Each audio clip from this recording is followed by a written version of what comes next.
Learn what electrons do in wires or how to control their flow with transistors and switches.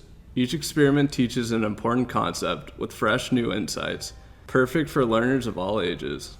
In the first half of the book, you will get all your skill-building tasks prepared for your experiments, such as making sure your power source is powered up and ready to go.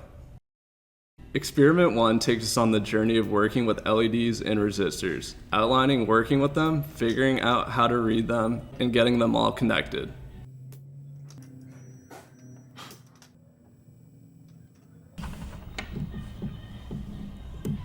Let there be light. A few experiments later, I was working with switches and the flow of electrons. The Electronic Experiments for Young Learners book by Michael A. Covington and the parts you need for each experiment are available at www.jamco.com. Learn more using the link below.